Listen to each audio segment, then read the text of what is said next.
All right, we are live. Hello, everyone. How are you all doing? Welcome to the PM Therapy Podcast live edition. And I'm really excited about today's show because we're going to be talking with somebody that many of you probably know.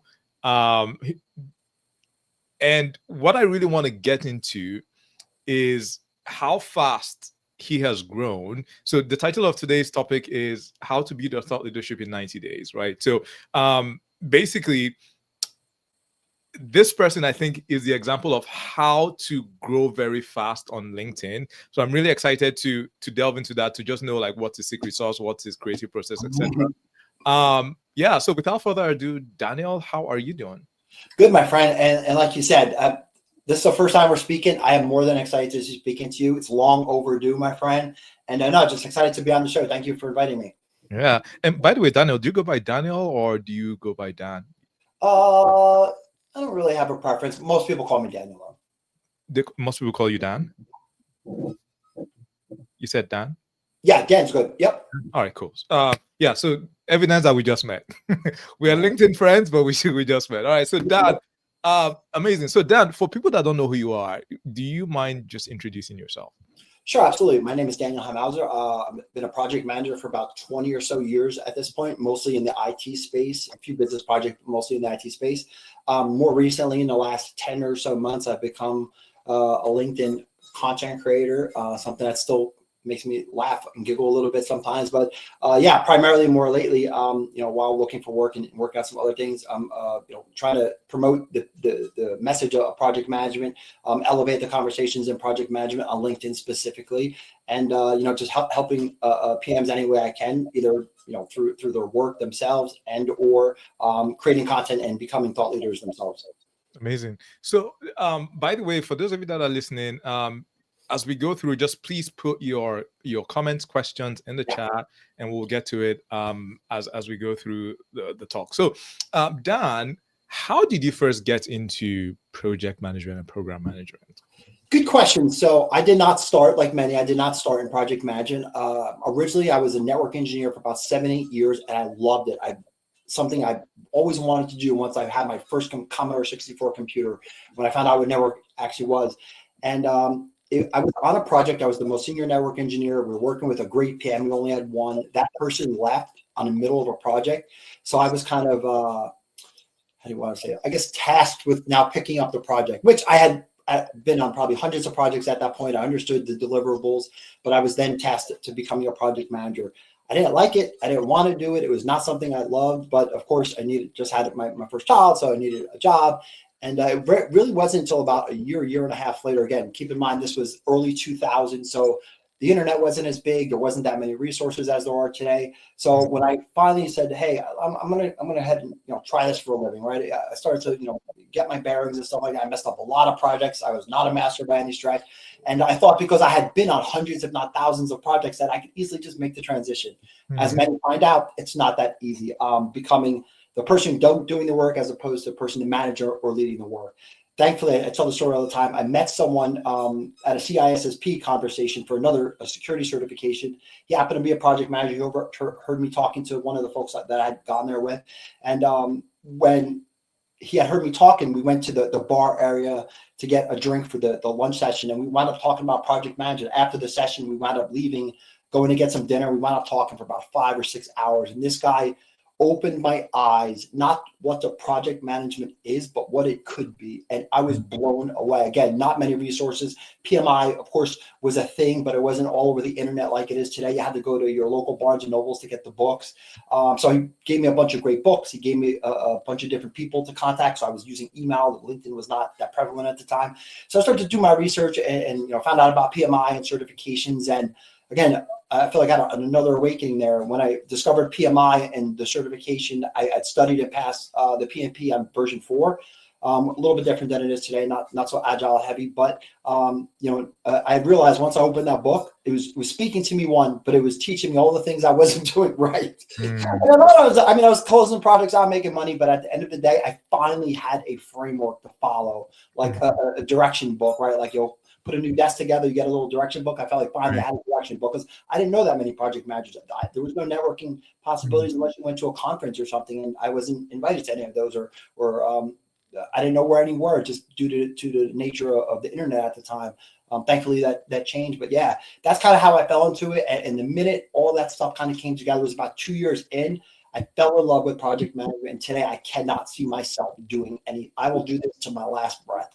Right, right. No, no. So I mean, there's a lot you said there, but just want to clarify. So you took the PMP 2 years after you had started managing projects. Is that correct? It was about 3.5 years, maybe 3.5, 4. I had just met the requirements, but I had also been working on projects without the title before, so I very much had met all the conditions at the time. And then I had my manager verify all the stuff, that we could send it in, so they could approve my my experience and stuff like that. So yeah, although I didn't have the official title, I was really managing projects just without the title, being the senior network engineer. So I've really probably been managing projects for about 6 years, 2.5 without the title. I see. So did you say initially you didn't like project management, but you ended up I liking it? did not, because me and my family are been in the construction industry for well over 100 years in New Jersey and New York, and I'm a hands-on type of guy. Like I like to get in. I'm the kind of guy who's 3 o'clock in the morning on a Saturday, networking cables wrapped around my neck, hanging upside down from the ceiling, connecting cables and getting there. I love when the green lights come on and all of a sudden we got connectivity. So I was that kind of person. I never saw myself as the kind of, and this is, some of the stuff I talked about on LinkedIn, like the task manager, the scheduler, things that were very much such a minute portion of our role, but I saw it as that. I truly didn't understand what project management really was, the stakeholders, the negotiations, the change management, all the things that go on that 9 times out of 10, most people don't see unless you're directly involved or related to them. So I didn't truly understand that. I wish at the time I had spent a little bit more time with the project manager, because he was always trying to get me to, I think he knew that this was going to happen because he knew he was going to leave, obviously. And I wish I had spent more time with him, because I would have learned a lot. And yeah, so I stumbled. It took me about a year to stop. All right, this isn't working. Let me jump in. I'll stay Saturday night. I'll do the work. I'll meet the client. I'll do this. And it wasn't until I had a very harsh reality one night when I realized I was burning myself out. I was burning the candle at both ends. My wife was losing her mind. I was not home ever. So I was still doing the networking and engineering work, but I just had a project manager title. And then speaking to my manager, we sat down and tried to figure out, because she had a ton of experience with project management before. We kind of put a methodology, not the frameworks together, but I mean methodology of how we were going to work together, how she was going to get me some training, who she was going to point me to get some leadership experience. Because again, I had leadership for my team, but it's very technical. It wasn't real leadership skills today that I had. But yeah, then again, meeting that gentleman and putting all that stuff together as I was starting to see the light and really understood what project manager was, the value created for organizations and clients. That's when it all came together for me at the same time. And yeah, one day I just woke up and I was like, man, I love doing this for a living. Like I can't see myself doing anything else. Right. No, and it's funny because I feel like I feel the same way. Yeah. And also the same thing, I stumbled into, I also have an engineering background. I started with electrical engineering, then switched to petroleum. Started out as a petroleum engineer, working in Texas, and then I got transferred to like the Middle East, and then but yeah, so I was put on a project and then sort of stumbled my way through. But so for me, a couple of things. I found that, I think for me there was this talent that was naturally there because in my work life I am organized. My personal life is a different story. My work life I am organized, right? And I like to see things through, and I can sort of marshal people around, right? And there's a very fulfilling and satisfying aspect to that. And also another thing that I actually quite enjoy is actually leading people without authority. I know like it's a challenge, but I love that challenge of, still being able to command, what's the word I'm looking for? Still being able to influence people, even though, they don't directly report to you, right? Because you're now leaning on your credibility. Like, I like that. It's such a fun challenge. I feel like that's more difficult than leading people without authority. So, I came to, so I came to love project management, but I think the point I was trying to get to is that, like, what I like that is different now is that I didn't really have community back then. So I think one of the things that's so amazing, like with LinkedIn now, it's like the PM community is just really fantastic. And a lot of times as a PM, like I felt lonely. Me too. Me too. You know, That's so, the previous conversation we had before the show. That's kind of where I was getting with that. I felt lonely. It was again, it was the truth. There was no internet, so the local PMI chapter events were pretty much the only opportunities that I had to meet other project managers, and mhm, it did feel very lonely. And thank God for tools like that we have today. You know, this environment and podcasts and things like that. It gives you the opportunity to get in front of another project manager and just, hey, listen, we don't even have to say anything. We already know the language. We know how each other works mostly. And the ability to quickly build bonds and relationships with people, because we also do it in our work, is right. very easy. All of a sudden, like, oh man, someone does think like me. So I'm not the only one that feels like this, or I'm not the only one that's seen these things happen. And hey, I might be able to get some ad. It's amazing. It's amazing, man. That's why I'm so community. It's Right. everything I do now. And yeah, like I talk to people all the time. They're in this country or that country. They have no project managers, in the country that they know of. And then Mm, they talk to folks like us, or even in the community that I have, and they feel like they're finally home. And mm, that to me is, man, there's nothing better right. than that. Yeah, because the struggles are very similar. Like I Yeah, guarantee you, a lot of the struggles that you're going through, it feels like it's just you, but I guarantee yeah. you, many of us have gone through that. So this was a nice conversation. But let's go to the topic of the day: how to build your thought leadership in 90 days. So first of all, I want to set the scene. Dan, why should a PM care about building a thought leadership? Like, what is there to gain? Good question. So, and I get this question asked a lot, either via my posts or DMs or emails. So, it's 2025. You have to be online. You have to have a digital presence. You have to have a brand. And when I say brand, I don't mean like, I'm a brand and I sell stuff. I mean just you need to be known for something, whether it be online or whether it be in your work. You need to be known as the person that is a project rescuer, or the communication master, the stakeholder master.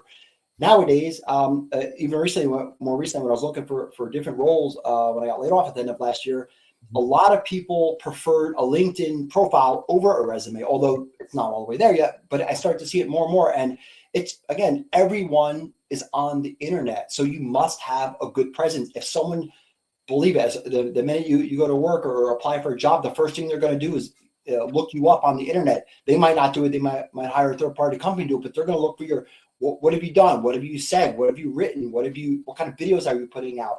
Mm, Because it gives them a quick way to visually, or at least, hear or see what you're all about without even getting to, oh God, I heard his videos. This guy does not know what he's talking about. Boom, right away. They're right at the candidate pool. So in 2025 and beyond, you must have a presence online and a brand, both in the professional and personal world. And doing something like LinkedIn, or becoming a content creator or a thought leader on LinkedIn, kind of positions you in the best place. Like Elizabeth Dorkin, one of my teammates I work with all the time, she always preaches strategic visibility. That's it. You have to strategically become visible, both in and outside your work. You never know when the next opportunity for a new role, a new business, a new client. So you must position yourself the best way possible, because if you don't do it, nobody is.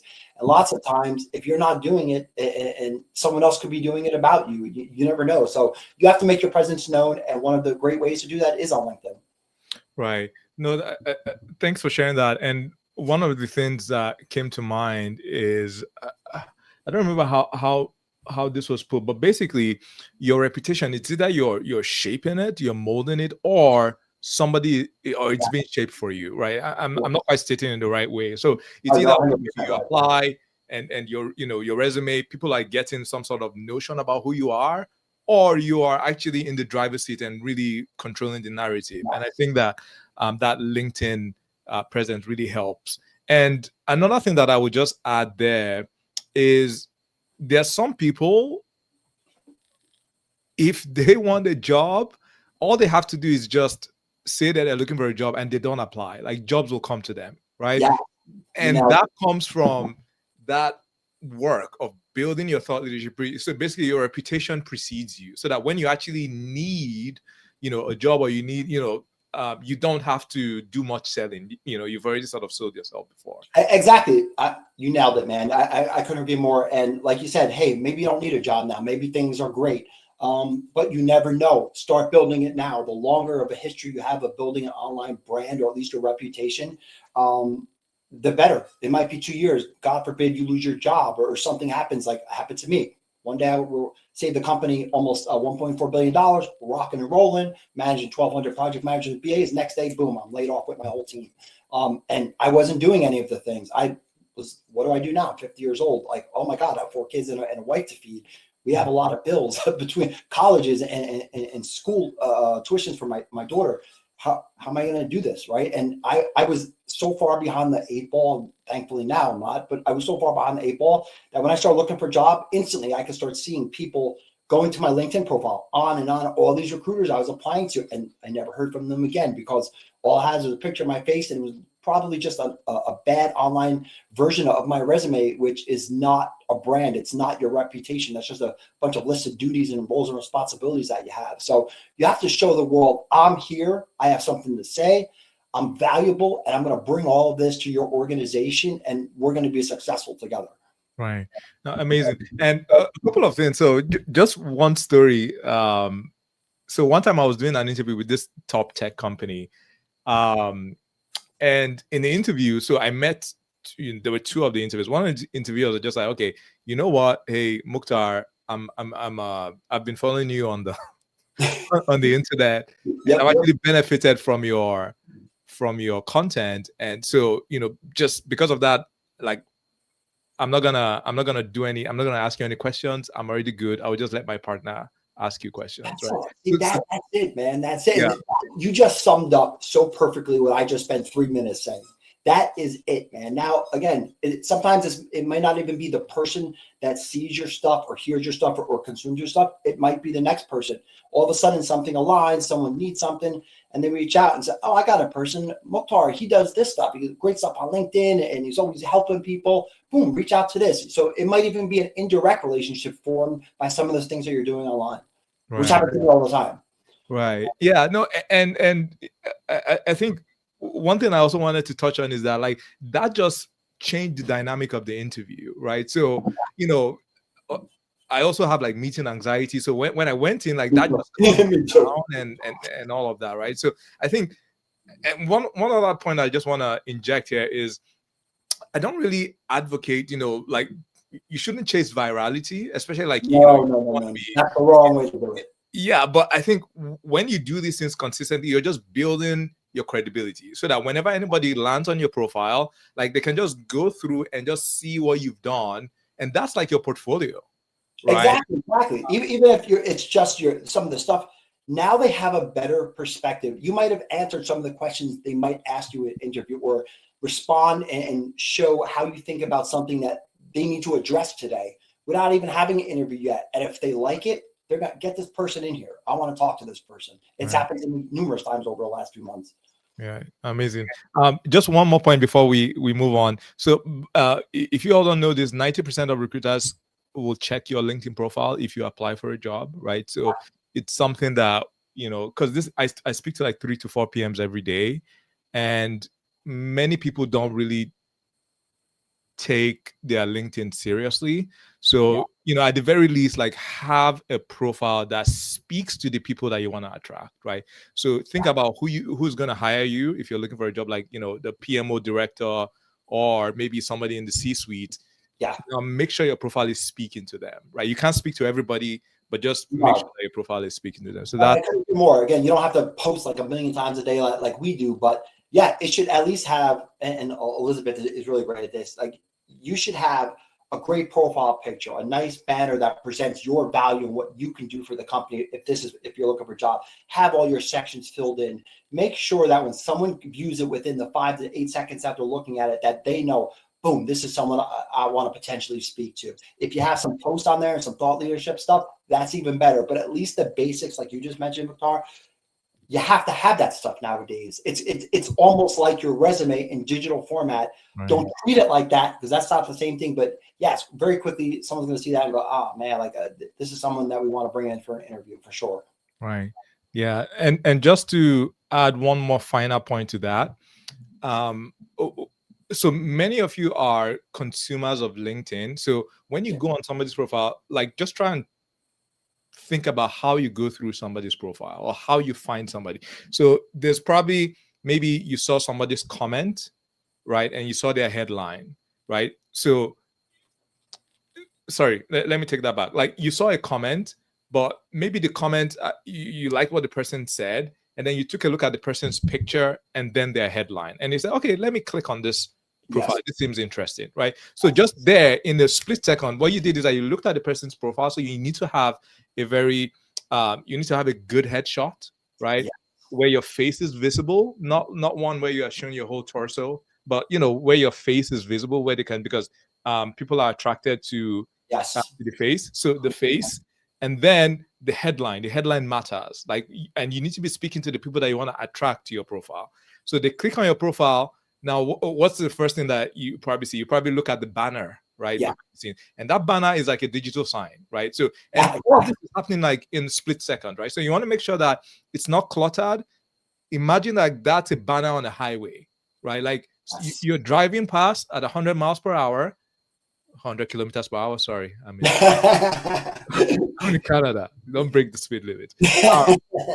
Yeah, yeah. So you want it to be like, just treat it as a banner, and put like like a headline. That's like a billboard, and then you come to the headline. Now you have, because when you're on the profile, you actually now have more characters, for the headline. Yeah. When you saw the person's comment, the headline is truncated.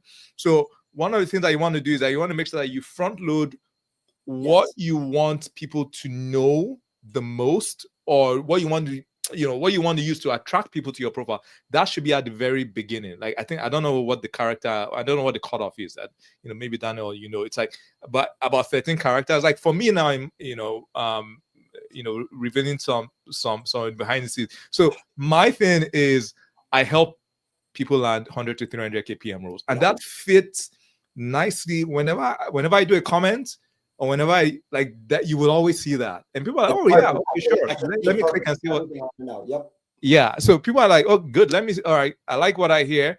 I click on Mukhtar's profile, they see my banner, and then they see my headline, and I have more things, so program director and all of that, and then they now come to my about section, and then there's even more, right? And I have somebody in mind that I'm speaking to, right? So I think this is something that when it comes to building your thought leadership, you need to have who your ideal target audience is and speak to that person with your headshot, with your headline, with the banner, with the about section, and even on the featured section.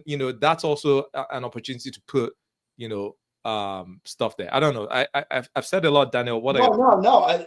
You're speaking my language, my friend. I couldn't agree more. And I love the analogy because that's how I always picture it, right? Like, you're driving down, again, stay within the speed limit, everyone. But, imagine you're driving down about 100 miles an hour and you blow past, a sign. That's how fast people look at your stuff. If it's not good, if it's not showing your value, if it's not tied into everything, people don't like to see even a nice professional photo, but then you have a picture of, you're on vacation in the top with nothing of your value. Your featured section is completely about other things that your personal life, which is nice, but you want to have professional stuff. Also, you need to know your why. Like, why are you doing this? Why did you create it like this? And who are you trying to attract? Very much like you said, if you could kind of keep those in mind and kind of form all this around it, you are on your way. The post and the commenting, that's just a plus to me. But if you could get those things right, you're probably positioned better than 70 to 80% of the people. I see profiles all the time and I'm like, man, they're looking for a job. They're not, if I saw that, I would go right past it. Not because they don't have the experience and they're not great at what they do, just because it was not visually appealing. And it didn't show me immediately within the 2 seconds my mind worked what they do, the value they would add to my organization. And, that's really it. And then I just keep on moving. And like you said, most 60 to 70% of people looked at LinkedIn on your phone. So you have to make sure that it even gets smaller, your little character count. So do yourself the justice. Make sure you know what kind of audience you're going after and fill out your entire profile based around that. And again, the thought leadership and the content creation stuff is just a plus depending on what you're trying to do. Right. All right. So that is the foundation. So just to quickly recap before we now move forward. So you need to really know who you're speaking to, right? Whether it's you are trying to attract somebody who's going to hire you, or maybe you're trying to attract, you're a consultant and you want to attract contracts. So Yeah. you need to Yep. know who you are really speaking to, your ideal customer profile, and make sure that your LinkedIn profile speaks to that. Like the little details, they matter. Trust me. Absolutely. Absolutely. And again, the content creation and thought leadership, if that stuff isn't right, that doesn't matter. Exactly. If people won't look at your thought leadership, content creative stuff, your posts, because they're going to look at your profile and be like, that's odd. And I guarantee you, if you do start picking up and you get a few posts that here and do well, they're not going to keep coming back because they're going to go to a landing page that seems very all over the place. You might get a one-hit wonder, but you're not going to get that continued engagement where you develop around the same engagement every post. Once you land in a place where you're getting around the same engagement every day, I don't care if it's 5 or 1,000 likes or everything in between. Once you kind of stabilize, that's when you've hit the sweet spot on thought leadership. Nice. Amazing. Now, before we now go into Daniel's secret sauce, so one thing that I will mention is when you're thinking about your ideal customer profile, you want to just think about what is really keeping them up on it. Like, what are the frustrations? Not just pain, but like what is frustrating to them. Right? Absolutely. Yeah, Absolutely. because they're different. Like because sometimes we think, oh yeah, let me think about challenges. Oh yeah, challenges. Challenges can sound very it can sound very vanilla, right? Oh yeah, challenges Yeah. right. But what is really frustrating them? So when you think about that, then you speak to that in your about section. Like Yes. for example, if what's a good example now? Maybe yours. Okay, maybe I can use mine because like what I focus on is helping people land jobs. And one of the very frustrating things is that people are applying and they're not hearing back. They've been ghosted, right? So you need to show them that I understand that. Again, this is my ideal customer. This is my ideal client. And then you now talk about how you can help, right? So think about who your ideal client is. If it's the director of a PMO, they don't want to look bad in front of the executives. Maybe they're overloaded. They're always constantly having to prove their value to executives because executives are like, why do we need project managers? So these are some of the frustrations that they go through. Put yourself in the mind of the ideal customer profile. What are their frustrations? Acknowledge that and then speak to that. I guarantee you, like when people go through your profile, they will have almost like a cathartic experience. Yes. And I couldn't agree more. Yours specifically, I kind of modeled mine a little bit off about 3 or 4 different people's. Yours was one of them. You do a great job of this. You tell a story in a way that makes sense. You show that you understand the challenges, the issues, the heartaches of the people you're trying to do, and then how you then see it and how you can then help those people. It does a very good logical job. It's easy to read it, understand. And when I read it, I want to work with this guy if this is the help I need, or this woman. And like you have to kind of introduce something in there, something that grabs people's, like the generic stuff, like that's all nice and good and all these different facts and figures, but you have to make it human, that you understand what people are going through. And 9 times out of 10, because you've experienced it or you know too many people that have experienced it and you've helped them get through it, now you have a winner, man. Right. Amazing. All right. So Daniel, let's get to your secret sauce. So let's jump in. So Daniel, if you don't know, grew incredibly fast on LinkedIn. I'm amazed and like I'm still trying to figure out how he did it. So that's what this is about. So Daniel, when did you start posting on LinkedIn? I got laid off, I believe it was the 15th of last October, so in 2024. The first 2 weeks, I'm going to get a little vulnerable here. The first 2 weeks, I kind of sat back and felt bad for myself a little bit, if I'm being honest. But, after a talk with my wife and kind of putting my butt back in gear, it wasn't until around, I believe it was November 1st of 2024. It's the first time I posted. Again, I didn't understand LinkedIn. I always thought it was just a digital resume. I had an account for maybe 10 years. I didn't know how to use it. I didn't understand what people were doing. I just felt frustrated. One, I just lost my job I had for 6 years and I was great at it. And we delivered tremendous in $1 billion success. And I didn't know what to do. I had built an entire physical network of project managers and program management professionals, BAs and all that. Now I had lost that. I'd kept in touch with a few people from the business, but as with anything, that fades very quickly. They go on about their life, you go on about their life. So I started posting some of my thoughts. It wasn't like, hey, I'm going to write posts. I hope I get likes. It was just, I needed an outlet to write something about. And I had some success. Well, what I believe now is success in the metrics department. But I still don't understand the true value. So it wasn't really until December of last year where I figured out that this could be something, not for me personally, monetarily. That wasn't it. I always mentor. I believe deeply in it. I haven't had a chance to mentor in such a long time. And if it was, it's one-on-one. I've seen the potential to potentially mentor lots of people for free, given my experience. I also like to write. I also like to teach and instruct. I was about to get a job at Rutgers University, the business school. So I felt like, oh man, if I can't do all these things in the path, or maybe an escalated way, I can maybe kind of tie all these together. So right around, I attempted, I probably tried everything that everyone else does, hashtag carousel pictures 50 times a day, anything you could think of, I did it 10 times.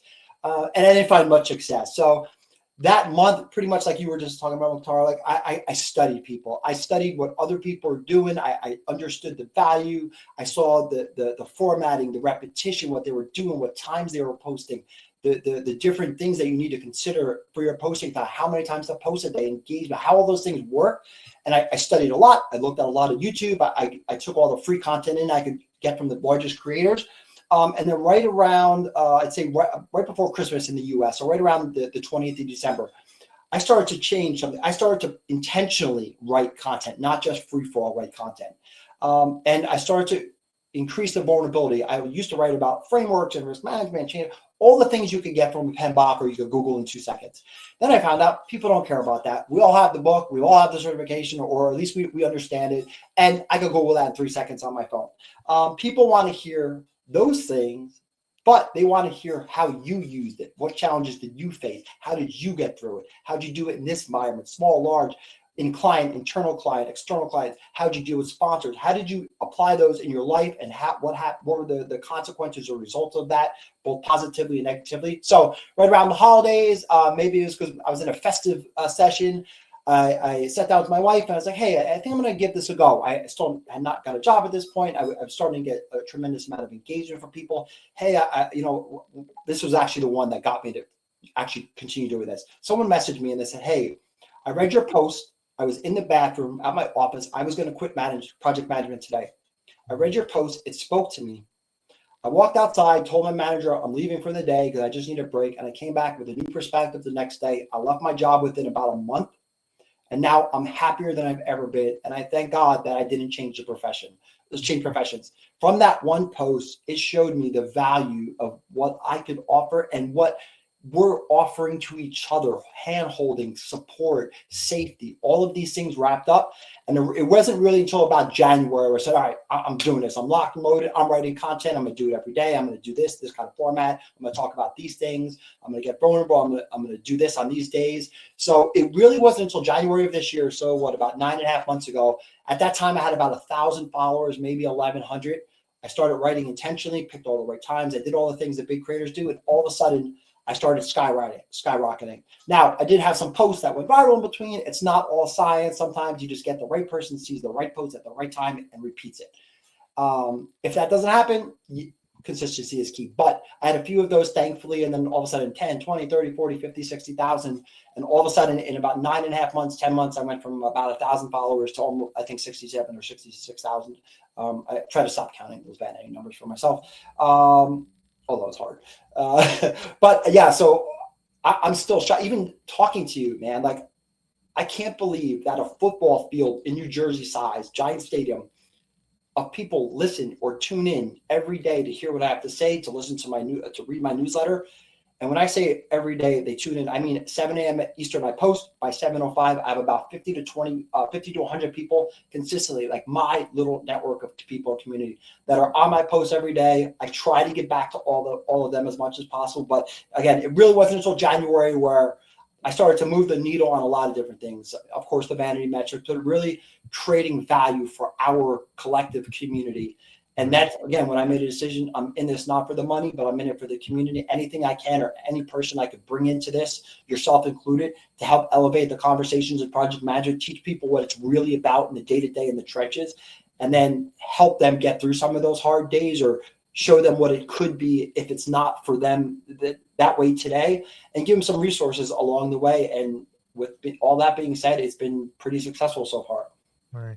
No, amazing. So a couple of things that stood out for me. You said you studied, right? So a lot of times we have posts that really speak to us, or we have, Yeah, people that they create content regularly that we like. So yeah, and success leaves clues. Like we're talking about this. Like I study Daniel's content. Daniel, you study, people's content. Like I study a lot of people's content as yeah, well. And this is not from a perspective of, okay, I want to copy, but yeah, it's more like how did this person? So first of all, like, it's amazing for me to see just um this amazing profession that we're in, just seeing different people's perspective, like how they're sort of meeting the moment and tackling their challenge. So that's one. And also everybody has like just different backgrounds. So that's another. Also now looking at the craft, like how are they? Because this is a very creative process. It's so like how are they structuring the post? Like what are some of the techniques that they're using behind the scenes? And a lot of that it's out there for you. you know yeah. you, Exactly. You don't have to pay the $10,000 class if yeah. you want it. For Laura Costa, Chris Donnelly, Will T. There's so much stuff out there. You don't have. I mean, yeah, if you really want to get knuckle down and get 1 million followers in 2 days, take your class. But if not, 9 times out of 10, this stuff's out there. You just got to do. And I'm talking about 5 months, 6 months, 2 years. 30 days it took me. I started around December 1st and 2nd. By the end of the year, I thought I had saw enough. Of course, I continue to learn, but I thought I had seen enough to start being successful at what I was doing. And it took shape very quickly. Hmm. And Daniel, so what do you think is responsible for your like really fast growth? Because a lot of people have been doing LinkedIn for a long time, Yeah. but I don't know if I've ever seen anybody, particularly in the PM space, that has grown as fast as you. So what do you think is responsible for that? Well, one of the things, again, I think I told you this right before we were coming on the show. I try to write posts that like is if I'm writing it to you, like me and you are in a coffee shop having a conversation, that me and I'm speaking to just you. I stopped worrying about the numbers and the content and although I do obsess about it on some days, you can ask my business partners. But just because the algorithm changes recently. But besides that, I try to stop paying attention to the numbers and who's number one and who's like all that. Once I started doing that, I just became free and I could do and say what I want to say. Also, like you said, in the project management space, there's not many that are elevating the conversations and achieving the growth. There are tremendous number of people that I see with 400 or 500 followers. I'm like, man, this content is amazing. This needs to be elevated. This is great stuff. And it's unfortunate with the way LinkedIn algorithm works that it's becoming harder and harder to hit the ground running now and grow. So I'm thankfully I kind of hit the tail end of that big wave. But to me, again, besides writing as if I'm writing a person, I think I just alluded to this a few minutes ago. I do not write about standard things. I do not write about project management, methodologies, frameworks, certification. And if I do, I try to write it in a way that's real, that's honest, that from my perspective, it might not be everyone's experience, but I'm going to tell you how I feel from my experience. And that's where the difference between content creation and thought leadership. Everyone can create content. I create content all the time. I only think 1 or 2 of my posts a week are actually thought leadership, where I'm trying to elevate, change, or enhance the conversations around project management. The rest is just content and posts, which of course do different things. But at the end of the day, speak to people, as if it was one-on-one, be heartfelt. Don't speak about generic stuff. Tell people how you use it. Tell the problems you've had with it, the challenges, the issues. Tell also the successes, the small wins, the large wins. Talk about your team, kind of step back a little bit and not just talk about project management specifically. Step back, talk about the broader leadership. Because I found that, there's only so many project managers on LinkedIn. There's only so many people you can follow, right? So on some posts, maybe 2 or 3 a week, I try to also talk about leadership in general, which is probably the largest beyond content creation niche that there is. So you want to take it. There's only, so many people within your niche you could hit. I think I've hit all of them at this point, and you as well, pretty much. So you have to step back.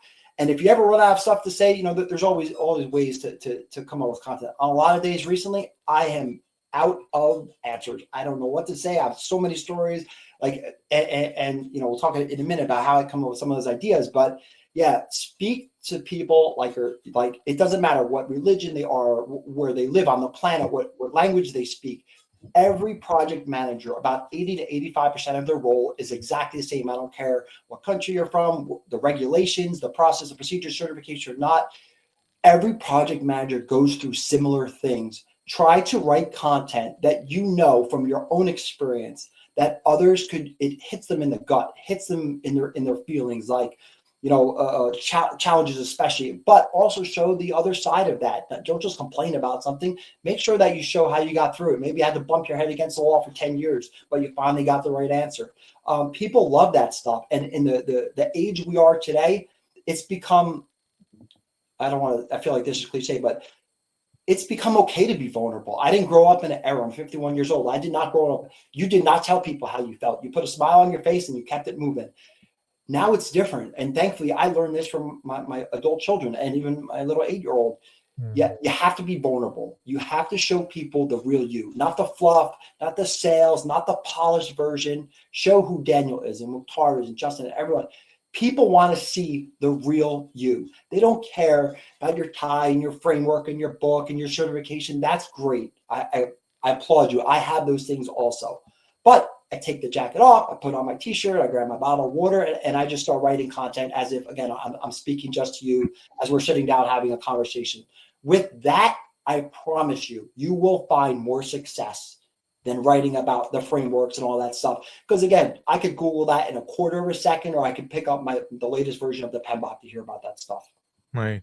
So just to quickly recap, so you write like you're speaking to one person, and you don't write about the standard stuff that we find in like textbooks, and then you're vulnerable, right? So these are the three main things that you mentioned. One thing that you sort of mentioned before was, you tap into the leadership niche. Yeah. So would you say that this has been very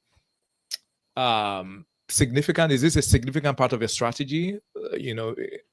It is for me, because again, although there's probably millions of project managers on LinkedIn, I don't have the exact number, but again, how many people are actively like looking at our posts every day? Agreeing, commenting, liking. How many people actually do? I think again, between me and you, we probably have found all of them. There might be a few more stragglers out there, but probably not many. So if you really want to grow your thought leadership and grow your content and your followers and all that other good stuff, and increase your engagement, you have to step back a little bit. And the good thing about project management is it's small, but it's also very large. We're project managers. We deal with communications. We deal with stakeholders. We deal with leadership. We deal with management. We deal with HR. We deal with procurement. We deal with sales. We deal with finance. Use some of that. Like step back a little bit. Stop being so far into project management. Step back. Maybe you're a certification guru. Talk about that all the time, but also make sure you're talking about the rest of project management. Also leadership. Of the niches on the internet, at least on LinkedIn, I can say content creation is certainly the one everyone invests all their time managing because they all want to do what we're talking about. But putting that aside, leadership is the one that has millions and millions of people. If you generally talk about leadership, which is a major component of project manager, it's all I've talked about recently. I can't stress it enough. To me, project manager should not be a term. It should be project leader or project leadership, because that, to me, misses the true value of what we do for a living, the value we deliver to our clients, our customers, as well as our sponsors and our organizations. So I try to step back. Also, team dynamics, that's another one. And if you could kind of combine those three things together, because we're project managers, we lead teams, right? Mostly cross-functional. You mentioned indirect authority or influencing without authority. If that ties those three things together perfectly. So if you could address those two or three things and stay away from the basics that every other person's talking about, just like in a job, if you want to stand out, everyone has a PMP, everyone has the same years of experience, they've all done the same type of project. What makes you stand out? What's different about you than those other people besides where you're from, what language you speak? There is no real difference. You must stand out. So to stand out, you need to give your point of view, your perspective, show people your leadership. And not only for content creation, you get a job, you get offered, the number of opportunities that could come out of this, book deals, like speaker engagements, it's incredible. And once you pull back from directly being in the trenches of project management a little bit and cover some of those other topics, especially leadership, you will see your growth, even if you had a little hiccup, start to rise even farther. Because now you're going to, and using that keyword leadership, you'll start to be seen by leadership people and management people and HR people. So you'll then start to expand out, and then you'll get more followers if that's your goal. Right. And, being honest with you, Daniel, so I think this is one of the things that I've gone back and forth on, because like I do see people that they do a lot of, I guess now we're really going behind the scenes. Yeah, Like I the love it. people that would do this like mental health type content, or just Yeah, appreciate your employees, and like those they tend to do well, but they I don't do. know. They do. I It's like one of the top three or four. If you look at different varying data, it's always Right, that top three or four. right. Yeah, But for me, I'm like, I don't know. Like, I don't want to do this. Like, yeah, I mean, like, I don't know. It just doesn't feel like me. I So, literally went through the same thing. And actually, I made a decision to talk about that, but not in the way you said. I twisted it a little bit and started reframing it as emotional intelligence, which is my big push for the rest of my life now. I reframed it in the way of emotional intelligence. And again, all the things that come with emotional intelligence is kind of talking about the same thing: burnout, leveraging your stakeholders, psychological safety. You still are addressing that great top topic, but you're kind of fine tuning it to something that everyone understands that word. Most people know what it means, and then bringing it back into light of project management. So you are like, more recently, I've been posting more about emotional intelligence, whether I'm saying that term or not. I'm starting to get mental health people, emotional intelligence people, people that's I'm starting to see get all kinds of people reaching out to me or commenting or liking or sending me a connection or follow request from those needs, because they see that I am saying the same thing they are. I'm just leveraging the terms a little bit differently so that I'm framing it as emotional intelligence, especially in the project management remit. yeah, no, that's such a good point. I don't think I quite thought about it like that. So, That's why we going got to back, talk more, my friend. right? That's why we got to talk more, man. Yeah, yeah, no. So going back to, I guess what I was struggling with, because like a part of me is like, I would rather have, yeah, this is really behind the scenes stuff. So I love it. I love it. yeah, so I'm like, I would rather have a community of PMs, no matter how Yes. small. Like, Yeah. like we're all PMs, we speak the same lingo, right? And like, yeah, this is it, and I'm gonna speak to that. Like, I don't want to go outside of that. But then there's another part that's like, okay, why don't you do content that has more broad appeal? Yeah. Right? It's kind of like, I guess, filmmaking. Or maybe, you can make the blockbuster films that That's everybody exactly it, right? loves, Every or you day, can make that. again, the last 2 weeks I've ran out of ideas. I'm like, maybe I should step back even for, maybe I should talk about leadership for a week and see what happens. Don't Right. do it. You could work in it a little bit, but I think everyone that gets to like our following size hits some point, and I've heard it. I've talked to probably every large creator, 100,000 plus that I'm known on this planet. They all kind of hit that 40, 50,000 range. And then they're like, what do I do now? How many more people can I get? And then 9 times out of 10, they do step back. It takes about 30 to 90 days to make that transition. You might lose a lot of your old people. So Mm, what I'm trying to do is kind of weave it into maybe one a week or one every 2 weeks. But man, I struggle with the same thing every day. Like, again, mm, how many project managers can I find to talk about the same thing? I'm only one person. I only have so many stories. And I think that's something, at least probably 80, 85% of the huge, I'm just a little fish in comparison to these people. These mm, creators, when I've talked to them personally, they struggle with the same thing. Like how, and with the algorithm changes, man, it's fine tuned it so much that you got a little tiny bit of a shot. So making drastic changes right now, and for me, I'm not trying to change anything. I'm trying to let the dust settle for the next month or two, kind of see how the algorithm works. Change, obviously, me and you are going to talk a little bit about this at other points, but and kind of let the dust settle on that and kind of figure out, see what they're doing, see what others are doing, and try to reframe it. But man, I struggle with this every single day. right, right. But I think for me, like the way I've sort of thought about it is, well, I guess it goes back to your goal, right? So, That's it. um, because so a couple of things now, like just like you, I love teaching. Like that's why I did this. Like Love it. I was really trying to teach. I approached a university, and they were just stringing me along. I was like, screw you guys, I'm going to teach online. Exactly. I'll just do it myself. you know so that's how this all started, right? So I was doing it. So I really love that, and I think that as long as I get the opportunity to continue to do, like, I'm fine. Like, it doesn't matter if it's one person listening to me, or it is 1 million people listening. Like, yeah, I'm Couldn't fine. Like, agree more. I could that agree more. Yeah, it's very fulfilling. I love to educate, and Yeah. I also love the creative process of seeing how to pass the message across. So, Yes, right. There's a million ways to say something. Is it yeah, going to, and like you said, like I stopped chasing the vanity metrics right around 25,000 followers. And I started going to who cares? I want to build a community. If I get one more follower and that's it ever, I don't care. I'm good. I know that me and this community of people interact every day. We could talk, share, help each other, share resources, support each other in any way. I'm good with that. And from the time I changed that mindset, exploded for in a good way. But yeah, man, like just keep doing what you're doing. Grow a community instead of a following. Tip number one, gold mine, put a star in it, period. That's it, man. yeah, no, 100%. But I guess what I've just learned from speaking to you now is even like some of those quote unquote non-PM topics, they are actually PM topics. They You know, are. Yeah, like they the are. emotional intelligence and Yeah.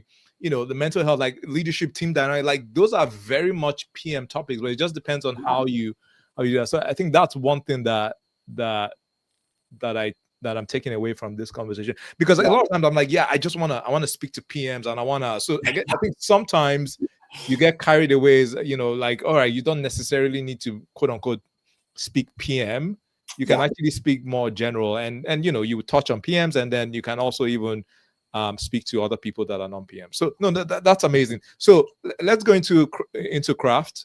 Um, so how do you decide, like, what's your process in terms of, like, you want to in the morning, Oh, like, you want to get into my head, huh? yeah. So in the morning, like, what happens?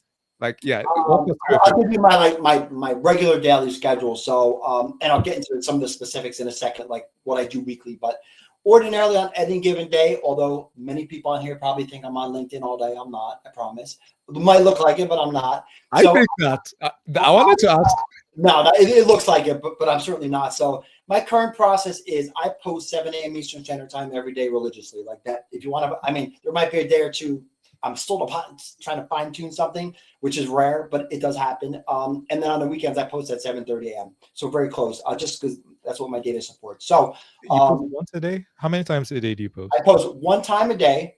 I used to post like 5 times a day, and I was writing 3 articles a day. It was crazy, man. Thankfully on the list. But yes, one time a day is all you need.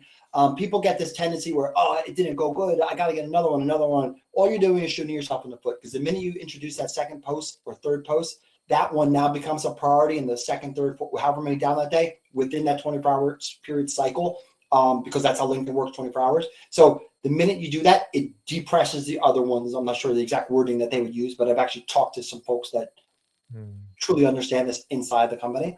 So yeah, it kind of like dampers the other ones down and propagates this one. So if you have one that's not doing well, sometimes it's just the wrong day. There's too many people online. It could be a holiday. Like, after everyone has to remember, it's a global platform. Don't be like on the edge of your seat. Fire your post, be happy with it. And if it doesn't do well, it doesn't do well. You got another chance tomorrow. Like, I struggle with that, because sometimes I got to post, oh man, 3 likes. And then I walk away I'm going to come and change it, and boom, 300 likes, or 50 likes, or whatever the case may be. But don't do that to yourself. Be Yeah. happy and commit. So yeah, ordinarily one time a day, I spend about 30 minutes before that priming the algorithm, warming it up, or whatever term you want to use. So the first thing I do is I don't touch my posts. I ordinarily go to others, like yours or Gaber's, or just other, my teammates, my business partners. So I go to their posts, and I try to use this formula. I try to, if my day permits, I pick 15 to 20 people that I'm going to comment on their posts every day. And actually, at this point, it needs to be more, but 15 to 20 people.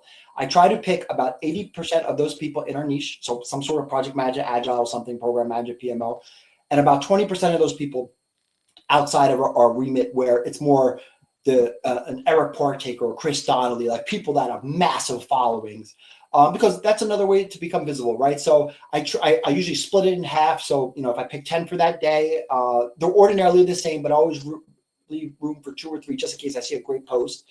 So I kind of split it, maybe 8 to 10 before I post, 8 to 10 after. LinkedIn, again, works on a 24-hour cycle. They need to know that you are showing value first. Value. Always give value first. That's how it works. They don't care how many followers you have. I mean, of course, that works at some point. But at the end of the day, you always have to be giving fresh ideas and content and creating value. So ordinarily, I go on, again, 8 to 10 people's posts. I write a comment and I do exactly this. I put 2 or 3 sentences, I skip a line, and I leave a sentence. And the reason why I do that is, one, so you could clearly see that there's a sentence in that blurb of words. Also, not only am I creating value and addressing the post itself and trying to add some value to that post so that others see me and the algorithm cycle kicks off, but also that I'm now trying to advance the conversation, kick off another side separate conversation in there. And now I'll get people on other people's posts commenting on mine. And all of a sudden they're on my page and they're following me now, or they're commenting on my post, or they're sending me a connection request. So I always try to do 2 or 3 sentences. That's about the post. I don't change the subject. I don't do it. I make sure I'm adding value. If they write 12 things, I write 13. If they write 4 things not to do, I write 2 more.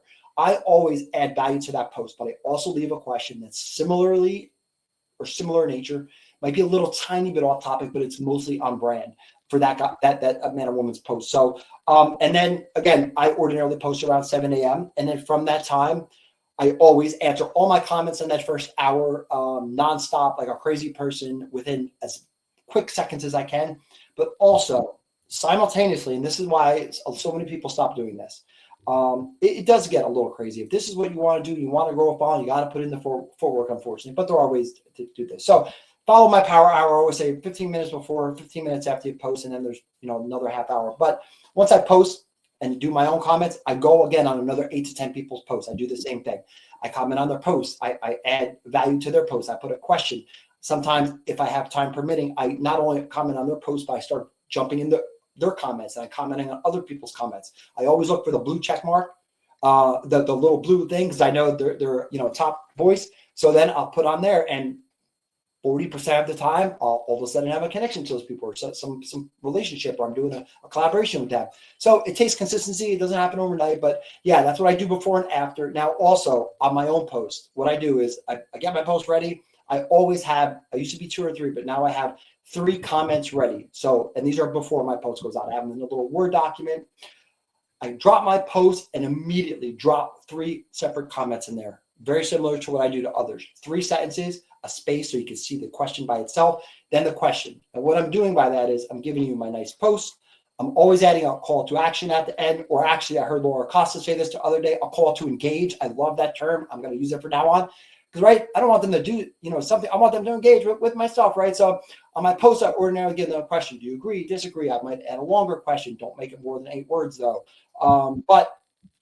So I give them one opportunity to engage and then engage with my question, but also I give them 3 comments, and I give them 3 more different ways to engage with my post. Maybe you didn't like or agree with that, but what my comment and question down here, you got it. So now I have 4 different ways for them to engage with my post, engage with my questions, and keep the conversations within my little post world. And I found great success with that. And again, make sure at least within the first hour that you wrote, I do it at 7, by 8 o'clock, I am literally like a crazy person to the second, getting my last comment in. If you could do that, the chance of your post going out to ring 2 and 3 and 4 and out into the world, in your niche and beyond, it's much better. It's much better. And besides that, probably around 30 minutes after I do my post, I probably spend a total of 30 to 45 minutes reaching out, like contacting you, DMing you. I look for other posts. I do my research. I try not to do more than 30 minutes of research. So I'll go on your page. I'll go on Eric's page. I'll go on my teammates' pages. Like I'm trying to research what people are doing. Are topics changing? Maybe that topic's great. I see lots of comments. Maybe I can, put my perspective in there, and really try to make sure that I'm networking. And like me and Elizabeth always talk about, and she always, puts on our webinars and things. When I send DMs, I don't click, boom, I made a connection request, right? I make sure I put a comment. I spend the extra 10 or 15 minutes, maybe 20, reading through their about section, what their experience is. I look, maybe if they post, I look at their posts. I try to make sure I get a good enough image so that when I reach out to them and try to start a relationship with them, I'm supporting that. Hey, great post. I read your experience. It's great. It's in line with me. It's not in line with me. It sounds interesting. Let's have a chat. I try to not ask for something first. I always try to give value. Hey, let's have a conversation. Let's do this. Let's do that. Maybe we could collaborate on something. And then usually the second, third time I reach out to them, at least the second, I'll send them a connection request and say, hey, listen, I've had a great time with you. it'd be nice if maybe we could connect together. I don't always get an answer, but 9 times out of 10, if I've done that legwork, I've built the value, I will get the response I want. No one paid attention to me a few months ago. Now, I reach out to 100,000, 3, 4, a million person, a creator. They ordinarily get back to me. But again, I am constantly networking, DMing people, giving value. I'm never asking for things. I'm always trying to, again, deliver, support, engage, network. Let's chat. I want to hear your story. And with my journey of emotional intelligence, I've stepped into this role where I want to sit back and listen. I want to hear what Mukhtar has to say. What do you think about this? And I'll, rationalize it. But I'm very much into active listening, and I found it a way that's successful for me, at least, to do it through my posts and my comments. Right. So there's a lot there. Just a couple of things now. So when it comes to your, creating or your posting, so you mentioned you prime the algorithm, so you do like about 8 to 10 comments before, 8 to 10 comments after. Now, one question that I have there, you said 80% in the PM space, and then 20% you comment on people outside the PM space. What's the relevance or the benefit of doing that 20%? Like, why not just it is? Again, if this will be a whole nother conversation, but if anyone understands how to use the LinkedIn SSI, this is why this is so relevant. But again, if I comment on a person religiously, like every day, 5,000 days in a row, I'm commenting on Eric Partaker, 1 million plus followers. The next time his post shows up, the chance of my name, Daniel Hemhauser, commented on Eric Partaker's feed, because you know that person, or they might be a second or third connection, the chance of my name now appearing or your name now appearing in the feed is much greater. Also, I've got so many connection requests, coffee chats, followers, because I've commented on the post, lots of times not from the post creator themselves, but from other people within there. So to me, it's pure visibility play. Always doing the same things I do, the 2 or 3 sentences, the question, and the value, making sure you do that. But for me, it's really for pure visibility. If you want to continue to grow, I feel like that's almost mandatory. Like, again, if there's only 50,000 project managers, you got the ball. How do you get outside? How do you let other people see you? You kind of have to put one foot out the door and kind of jump back in real quick. And for me, that gives me that little thing. And I'd say probably 10, 15% of my followers in the last month have come from that exactly. But I don't want to go too far off project management. I always try to tie something into project management if I can into those comments. But if not, I just pure leadership play. So if I'm hearing you correctly, you're saying like these content creators in like the leadership space with a large following, 1 million followers. So you comment on their posts because they have a lot of eyeballs on their posts. So people will look at the comments. So that's really what you're doing there. Is that correct? Exactly. And I hate to say this, and it might have got me in trouble on another podcast I was on the other day, but most people comment on those people's posts for that reason only. Like, when someone comes on my post or your post, they're commenting because they like what you said, they believe in you, they support you, they're a part of your community. When you go on their post, you'll see it's all a bunch of things, fluff and bluff, just so that happens what I just said. The name on the top, Daniel commented on this. And they're not creating value. They're creating a bunch of fluff. 12 steps to do this, 4 tips not to do this, 3 ways to be a better boss, like things that are so insignificant. They're not saying anything. I know I'm gonna get in trouble for this, but it's just how I see the world, right? And but again, on my post and your post, if me or you comment or someone else comments, it's because they truly understand and value what you're saying, and they want to partake in that comment. Yes, those people that do it just because me and you have more followers, but it's probably 80% community on us and 20% visibility. For them, it's probably 90% visibility and 10% followers. And you'll notice all those big people, the minute one of them posts, they're all on each other's posts instantly, because I don't want to say anymore. I'll get in trouble. But yeah. So at the end of the day, it's pure visibility play. But also I like their posts. I don't just pick any random person. I do pick people that I agree mostly with their stuff. They do provide good content. And also the funny thing is, you go on there 9 times out of 10, it shows you who's on there that you know. They're all people I know. So also another opportunity. Yeah. It might be a second contact of yours. I go on there, I comment it. Now they're going to see mostly or probably my comment because we're connected to each other somehow. So the little wheel of LinkedIn and the spokes that come off of it are incredible. That's a way to kind of, I don't want to say hack the system or beat the system because it's not really, but it's just another way to become visible beyond what you're already doing. You can only post, you can only comment, you can't really do much. You have to get out of your bubble a little bit and just say, hey, I'm here, I'm ready to play, right? Right. One technical question. So why do you leave that? You said when you comment, you said you do 2 or 3 sentences, 2 to 3 sentences, and then space and then the question. Why do you do that even on the like the big creators? Why do you that. So as you know, especially like I said, about 60, 50, 60, 70%, I don't know about the exact data, but somewhere in there, ballpark, people are watching on their phone. 1, 2, you know, if you see a huge creators, it's thousands of comments. And even on mine, sometimes they get hundreds of thousands of comments.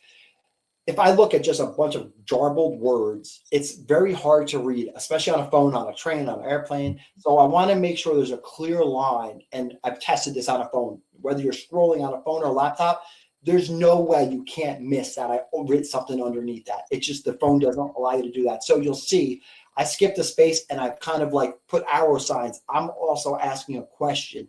Here's another chance to engage. Maybe you didn't like what I said here, but here's another opportunity. Maybe I might even put a contradictory question to what I said, or I might actually go against what I said in there because I actually might have mixed feelings about something. So skipping that line visually, it's all about visual, gives you that clear delineation that there's a comment. Many times out of 10 people don't care, but there is a question also in that comment.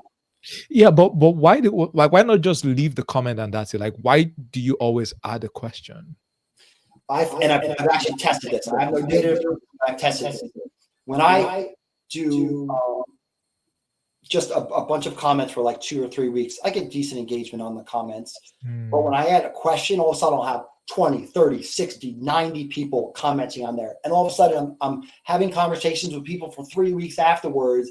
And if those people aren't following me or connected to me, they're reaching out for a coffee chat, a DM, they're reaching out. So to me, commenting is the new post. Lots of people are saying the same thing. I've seen it myself. If you want to grow your following, don't worry about your post so much, although that's important. And your comments and all the things I mentioned are important. Comment, comment, comment. Be where other people that are doing or saying or thinking the same thing you are. Literally commenting is the new posting. That's where the conversation, that's where the community, that's where the networking is happening. And that's where you'll find success in no matter what you do. I just read a book, 60% of this guy's posts, he tried this experiment for a year. He got brand new clients from 60% of the comments he left on other people's posts by asking very interesting questions. And now you got a bunch of clients off it. So it gives an opportunity to grow your following, to have all these things. You get new clients. Someone might like what you said. They might want you to come on a pod. Like, it just gives you so many more opportunities to be invested and have the community working with your posts. And again, 12, 13, 50, 60 layers deep. I love those conversations. I love when it turns into something not even what we're talking about. Also, we're talking about mental health or wellness or emotional intelligence. I'm like, how the hell did this start? It was up here, now it's down here. And man, I love those conversations. And you can't get that without giving them another, few different opportunities to address that with yourself. That's like, that's LinkedIn goal right there. Like, so that. And I didn't make that up. I heard that from other people, so it's not my thing, but I started doing that about 3 months ago. And from what I could see, again, I can't support it wholly by data. From what I could see, it's tripled, maybe even more, my engagement, and has spurred hundreds, if not thousands, of amazing conversations I would have never had if I didn't put that little question on there. Okay, nice. So always add a question. That's a nice little hack. So one thing that I want to touch on, and I think I learned this from you, Daniel, is the post is not really the goal itself. Like, the goal is to drive people to the comment section so that we can have a discussion in the comment section as a community. Yeah. Right. And I think I learned this from you, because it's almost like, okay, it's like, all right, the post is there. It's almost like, okay, this is the event flyer. Exactly. Right? And that's then like, all the time. Yep. Let's come hang out in the comment section and now have a conversation. When people are having, like, I notice when there's that like vibrant back and forth conversation happening in the comment section, then your posts will go viral. Right? Absolutely. Yeah. Not only is it great to meet new people and have these great conversations, but all of a sudden, the more they're doing that, it's now going to their connections, their second and third connection. And all of a sudden, those people's second, third connect, your post, you'll get more growth and engagement from those little comments than you would on the post itself. I guarantee it. I could prove it on my data, at least, that same way. And yes, comment, comment, comment. It is the new post. Amazing. All right, so we're gonna get to questions. So if you have questions, just put them in the chat.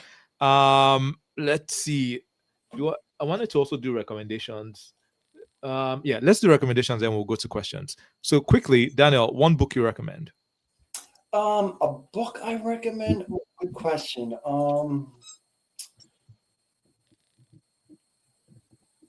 Oh man, what the hell is that book? By Simon Sinek.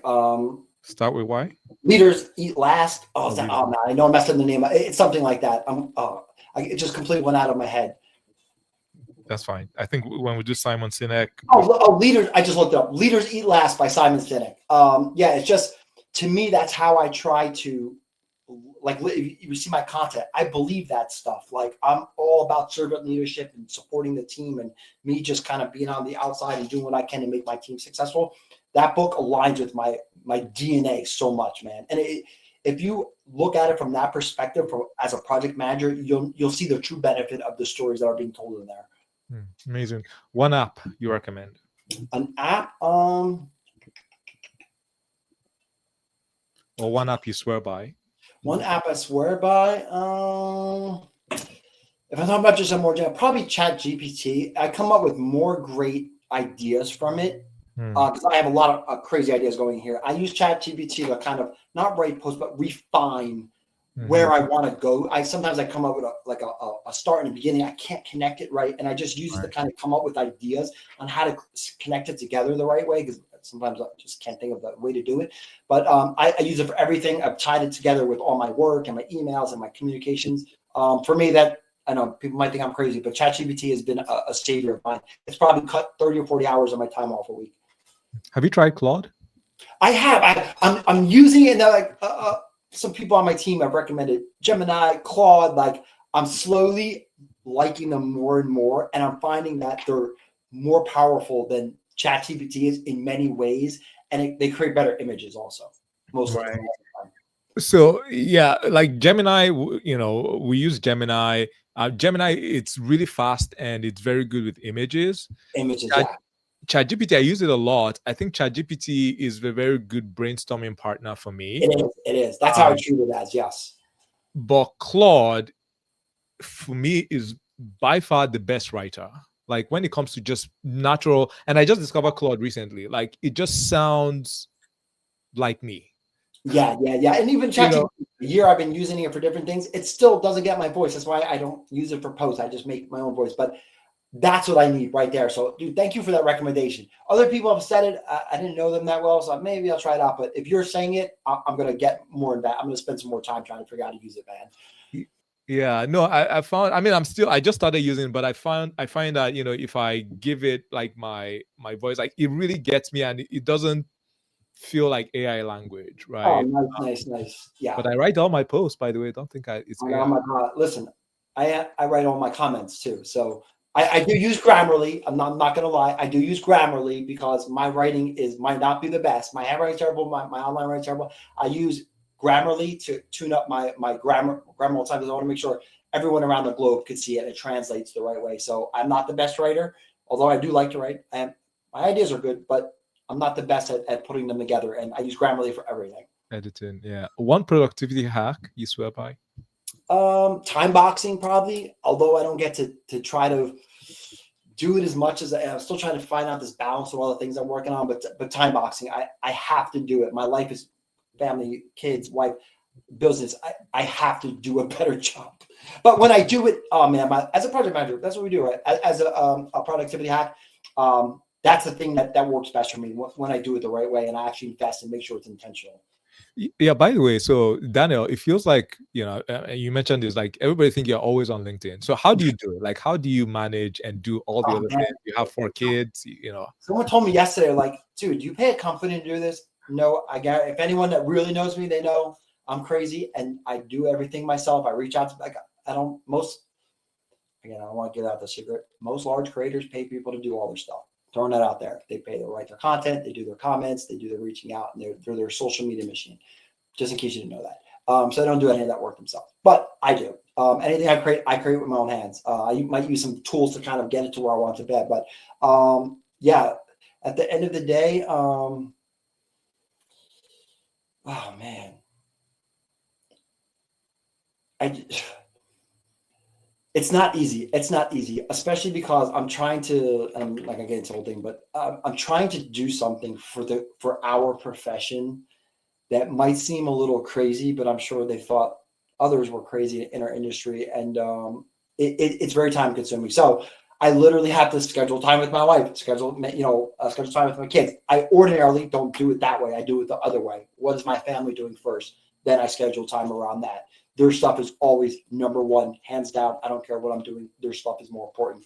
And of course, I try to keep the weekends free. My wife knows I've been working 6 days a week, if not seven, the entire 20 years I've known her. So Sundays off. And just again, try to schedule. Her schedule is also busy, so we have to like kind of schedule our schedule together. It's crazy, but yeah, just making sure I don't miss the main things, and also for our 8-year-old that I'm spending more time with her because she's not older, and it's not good to schedule. She just wants to run in and play and hug me, so I have to make sure I have to stop what I'm doing. Even when I'm on meetings with my leadership team, I have to. They know she comes in, I have to kind of stop what I'm doing, but I'll never get those days back, and I know that. So I have to make sure that I'm consciously working to make sure I'm doing that before anything else, because none of this matters without that. Of course, yeah, no, completely priorities. Um, Before we get to questions, Dana, I correct me if I'm wrong. I just get the sense that you have like an intense personality, and you're like, correct me if I'm wrong. Like, it's like It's you. so funny. Everyone says that to me. First of all, usually people say to me, dude, how many cups of coffee did you drink? Like 65?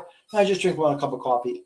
The funny thing is, if you knew me even 5 years ago, I am the most introverted person you'll ever meet. I am so like, I mean, not so much now, but still in many ways, I'm a very shy person. Up until 18, I had a few friends, but it wasn't until the military where they break you out of your shell. You have to talk to people, right?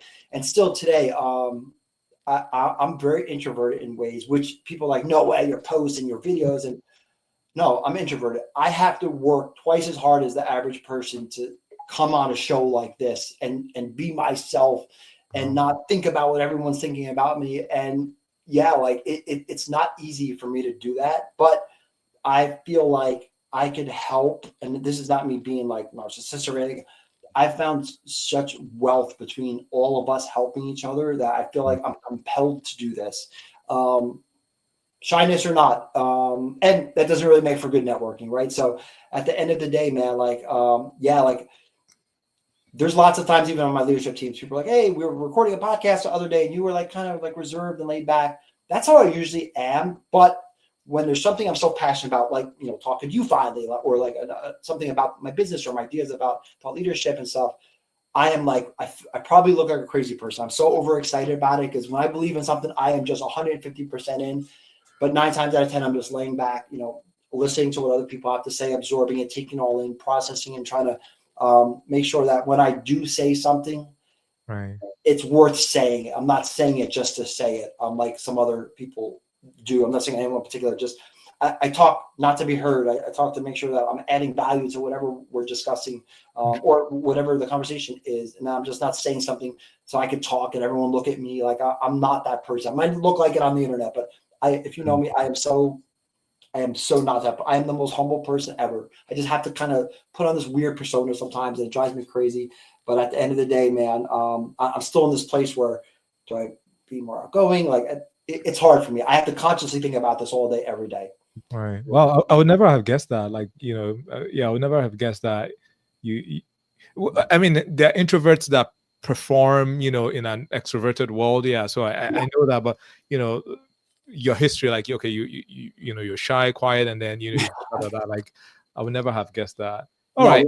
like when I meet someone new with my wife or something, I'm like, I don't say anything. I'm like until I know the person for 3 or 4 times. But yeah. Yeah.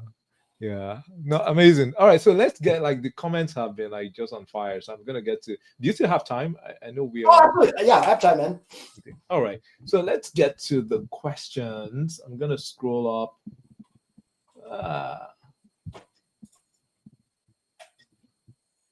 Trying to get my mouse. Oh, yeah. Justin says today I learned Daniel goes by. Yeah, I learned that as well. And I think I called you Daniel towards the end as well. So sorry Funny. about that, Dan. No, I tell you, I'm literally good with either or. But yeah, like My wife usually calls me Dan. Everyone else calls me Daniel, but to me, it doesn't really matter. So call me whatever you want, Justin, as long as it's one of my names. No, I'm just kidding. Yeah. Also, all right. Let's see. Something's wrong with my mouse. Okay. So this is from Intom Basis. I hope I'm saying your name right. I apologize for that. Consistency is underrated in thought leadership. Too often, people wait for the perfect post, speech, or article and end up silent. You said, all right. So I think this is just a comment. Perfection fades, but consistency compounds. Yeah, I think this is one of the things that I also learned early in my LinkedIn journey. Like consistency builds credibility. So you keep on showing. Just something as simple as you post every day at 7 a.m. You're consistent. Do not give up. I don't care what tool tip I could say or something about $1 million classes. Consistency beats all of that. And this is from Hal. Justin, I didn't even know that. I just How good to see you on here, man. Nice. All right. So I took it. See, that's why LinkedIn is so awesome. Like all these people I know, you know, probably most of them, I know most of them, like, and we're all like know each other. And like for me, that's been the most fun part of the journey for LinkedIn. Just meeting all these awesome people and yourself included. Yeah. Amazing. By the way, if you have more questions, just put them in the chat. Okay, this is also how people place too much emphasis on PMP. While yes, it shows knowledge, but it shows their methodology and their view. There are several value certificates as well, and several times people know about the book but not the role. Very interesting. Yeah. So what I'm understanding from this is, a lot of times we place emphasis on theory and not really on the practical realities of being a project manager. So in some ways, the depth of study. I talk about that a lot, and people think I'm anti-certification. I am not. I have many myself. I've had over 60 at the same time in my career. I am not anti-certification at all. I'm just more like pro-experience. But they both have value. One serves with the other. They're companions by many stretches of the imagination. And you have to have the basics to be able to work. And, you know, with more experience comes all that good stuff. So they kind of go like hand in hand. But lots of people think I'm anti-certification. I'm not, just putting it out there. I am just pro-experience. And this is a really fascinating and maybe even controversial point that the Hal is making here. So in some ways, the depth and study of knowledge required for PMP certification tends to brainwash, quote unquote, people into thinking that PMP and PMBOK is the only way to do project management, and that's not the case. That's a really fascinating point, and I think that is worth an entire podcast. It is. Unfortunately, I've actually seen some of that stuff where people start going back and forth on me. I'm like, man, I'm not trying to say don't get a PMP. I have one. I'm going to renew it every time. I'm never going to get rid of it. I enjoy it. It's taught me quite a lot. New versions, like it's great. But yeah, at the end of the day, I do see some people kind of acting like this. Not many, but I've certainly seen it a little bit. But that's why we're all here to talk about this. The more we talk about this stuff, the better it is for everybody. Right. All right. Harish says, Dan, how was your interview experience post your success? Oh, good question. Good question. It was interesting, right? I had a few interviews, maybe I'd say 4 or 5 months at this point. They were interesting. They all brought it up. They were, at this time I had stats and numbers all over the place. They did bring it up. Some of them were concerned that this is what I did all day, and if I worked remotely, I wouldn't work at all. And I had to assure them that no, I'm working for you. I'm giving my 190%, not my 100%. Like that's what I'm doing. That's it, right? But I've got some people that interviewed me just because I felt like they were some kind of, and I can't even believe I'm saying this. They were like a fan of me. Like I don't know. I know that sounds very crazy, but that's how I felt. We barely talked about the job. We talked more about me helping them try to get better on LinkedIn. And I just had to get off the conversations. But there were a few brought up, mostly concerns about making sure I'd work on my actual job. And then also many people thought, and this hopefully is good for a lot of people that are looking for jobs right now using thought leadership and content creation. A lot of them told me, very similar to what myself and Mukhtar were talking about, they see the inside of your brain. They see how you think about A, B, and C, or how you think about D, E, and F. And they get this little insight, and we were able to engage in ways, and they some of them actually brought in some of the things I said. Hey, I saw you said this about agile, but this isn't really something that most people believe.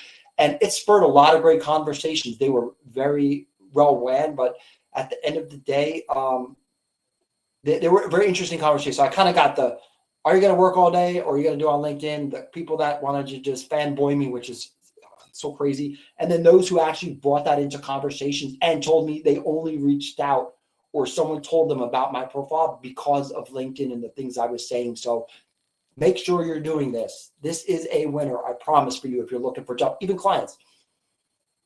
Right. One thing that I would just add there is what I found was that my activity on LinkedIn also even built my credibility and reputation Yes. in my company. Yeah. Right? Yes. So like it's like, okay, out there it's fine, but in your company that you're even being respected more, and people are following you, right? So Yes. it worked in my favor. Like actually, one of the interviews I was on, someone asked me if I would help the company and the CEO become a thought leader, and I was like, sure. Well, I'm going to do that for a few, 5% of my day. I'll do that. But yeah, like, and even they understood the value of why it's so important to have some sort of digital brand or resume, something. Everyone needs it nowadays. Right. And just to add a final point there. So, in my case, I think because I was speaking about project manager and program manager, like a lot of times I didn't need to establish myself. Like a lot of times, like that's the key. People wanted me to come on their projects. A lot of times I was listened to in meetings as opposed to always fighting to establish myself. So it just really helped me. And as somebody who goes through imposter syndrome and all of that, like it also still helped just sort of quench some of that. Absolutely, especially within a business. Like 9 times out of 10, if you're kind of, I hate to even say these words, but like famous on LinkedIn, or you have a lot of followers, or you're putting out great content, whatever the medium, people talk about you. People have conversations about you, whether it's for a new job or whatever. One of the interviews is me in a room of people. 4 of them were there not to listen to me for my job. They were there to talk to me and ask me questions about things that had nothing to do with the job, which kind of made me feel a little strange, if I'm being honest. But yeah, like this is your foot in the door before you even get the invitation to come into the door. Right. Now they know what you think, how you, maybe you're full of crap. I don't think so, but make sure you're truthful. But they don't need to deep dive and do all these things. They know who you are, what you stand for, how you work, how you think. That's what's the hardest to figure out when you're interviewing people. Yes, they might be 2 great people in front of you, all the same experience. They're literally twins of each other. But I know how Daniel Martari thinks. I've seen what he said. I see how his mind works. I see how he views leadership and teamwork. That's the guy I want to, or that's the woman I want to work with. I know how they're going to think. So now that one piece in the interview process is removed. I don't have to guess which one's better. I know this one thinks this way, and this is what we need in our organization. Right. Again, just to underscore that, like your LinkedIn content, all of that, like that's all part of your portfolio. Oh, absolutely. It's part of our portfolio. Yeah. Yeah. And even one thing that because the job search market is so competitive, like there's so many people that are going to be even more qualified than you that are competing for the same job. Yes. But like this LinkedIn gives you an edge. And one thing that you can do, like, again, it's not really about virality, but you're building this library of credibility. One thing that you can do, if in an interview you discover somebody's pain point, like, okay, maybe somebody is really having trouble with dealing with some sort of stakeholders. If you had written about a post like that after the interview, hey, thank you note, I had such a great time talking to you. I got to think about your main pain point, which was XYZ. Actually, I wrote a post. Here's the link to the post. Like that simple, just nailed it. Set you apart. I actually called someone who I guess I'm kind of mentoring them a little bit. They're starting their content creation journey for Project Magic. They were looking for a job, and one of the things I told them was what you said plus something else. I was like, hey, listen, imagine you're in an interview. You've been around long enough. You kind of know most general pain points. Talk about risk managers. Talk about stakeholder relations. Talk about comms, how to develop plans. Write a few posts about that. So like it kind of potentially answers some of the questions way you think about that. But when you leave an interview, do exactly what you just said. Kind of highlight that and send them the link. And even, I've had interviews where I've even shared some of my posts with them. Hey, just let you know, this is how I think about leadership. This is how I think about especially team building. or working in different cultures, or working globally. Those are skills that are not easy to develop. They're developed over time. And if you could show in a few short sentences how you develop teams in different cultures working remotely, oh man, I want you on my team yesterday. Right. And just on that, like another strategy is just a lot of the questions that are going to come out in a PM interview, just take them one by one and Yeah. try to write a post on that. And just, Yes. like this is your library, just have them there so that before people even come and interview you, it's like Yes. You nailed it, man. You answered, nailed it. Yeah. you've answered many of the questions. Yeah. And I've also seen something like this happen whereby when people now come into an interview, this actually happened with one of my clients. The interviewer was like, I know you know all your stuff. Let's just have a conversation. I just want to get to know you. Like Okay. they didn't even ask the typical PM interview questions, right? So this is something that's really helpful. All right. So we have so many more questions, but I'm just gonna try and pick and choose. Apologies if I don't get to all of them.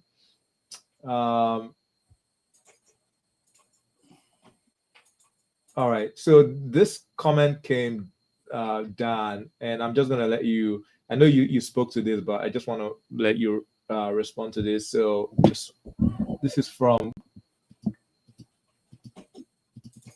Cambridge. Did he boost any of his posts, or was the growth all organic? I believe it's all organic, right? First of all, if you want a boost, and I've actually considered it in the beginning, man, they want like 8, 10, 12,000. Do not boost.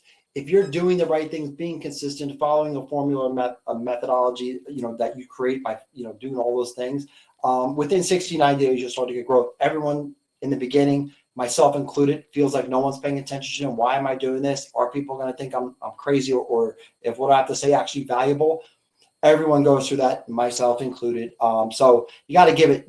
People say like you got to give it 90 days, 6 months. Don't be dissuaded. Your voice matters. There are not enough great project managers talking about thought leadership and project management things, especially as it relates to AI, the future of what's coming, tools and technologies and frameworks. There are not enough people talking about your voice matters. Get out there and post. Don't be afraid. Do it, and just make sure you're consistent about it. And all that other stuff comes along with it at some point. Right. All right. So, and I think this is going to be our last question, and this is a good question to end on. I don't know why I'm having difficulty clicking. I don't know, something wrong with it. This morning on call. Yeah. So I'm just going to read it out. This is from Rudy. Okay. What state would make you feel like you've grown enough to be satisfied? Existential question. Wait, what was the first word? What? Sorry. What state will make you feel like you've grown enough to be satisfied? If I'm talking about more generically, I don't know if I'll ever, knowing me, this is just for me, I don't think I'll ever be satisfied. Like I want to absorb everything all the time and meet people and like be involved. I don't think I'll ever get there. But if I'm being realistic, obviously, I just want to get to a place where I'm doing as much for my external community and my family and my profession as I possibly can. I feel like as a senior project manager, project leader, it is my core responsibility to help others, especially those that don't have as much experience as me, mentor however that looks. And hopefully I'm doing some of that with some of the work I'm doing outside of this. But yeah, to me, man, like if I could just get to a place where I could contribute as much as possible to humanity around me and our profession, consider that I've achieved all that I need to achieve. Amazing. So Dan, this was such a pleasure. If people want to reach out to you, where can they find you? Oh man, well, LinkedIn, obviously, Daniel Hemhauser. But I did recently start a company, kind of building an offline community. It is the fastest growing project management in the world for free. It's the PM Playbook, www.thepmplaybook.com. And don't hesitate, reach out. I'm not ask you to follow, reach out to me. I will answer your message. Might not be the first day, but you will get a message. Reach out to me. If I can help you in any way, I'm here to help. Yeah. Quick fun fact. So this podcast was initially called PM Playbook. Oh yes! Oh my God, I forgot that. Oh my God, Mukhtar, I forgot that. Oh man, I'm sorry, man. I ruined. I completely. I remember Gaber told me that afterwards. Yes. Oh man, I like the name better now. Yeah. No. So It Great was show. literally called PM Playbook, and we ran with it. Like we did all the branding, Oh, and man. then I went on Daniel's page, and I was like, he has the PM Playbook. I was like, oh my goodness. I was surprised. If I'm being honest, I waited not, I think it was 8 or 9 years to get the website. I looked all the time and they wanted like 40, 50, $60,000 because you would think the PM playbook, it's so generic and so it's a gold Yeah. mine. Finally, right before I met, about 2 months before I met Justin and Elizabeth, it became available. I got a message. I logged in, 1 cent. I was like, oh my God. And then you look and it's worth millions, hundreds of thousands of, tens of thousands of dollars, just a domain name. And I'm sorry, man. I feel bad because I No, it's remember when okay. that happened. It feels like a lifetime ago, but I remember feeling bad because I know from how much effort it goes into it, how much work you and your team did, man. So I apologize. No, it's all good. It's all good. You got there first. So yeah, then so PM Playbook became PM Therapy. But all good. I All like I like this name better, man, because your guests and where you get to with them, man, like this is the kind of stuff I like to hear the real deal. I don't need the buttoned up. I want to hear the stuff that you're saying and your guests, and I can't take it any other way. Amazing. All right. So thank you all for tuning. Yeah. So we're gonna be here same time next week. If you don't already follow Daniel, please, Dan, please do so. And yeah, if you have more questions, leave them in the chat, and we'll try to get to them. All right. Yeah, Thank please. you all for I'm tuning. monitoring the chat. So have a good one, guys. Take care.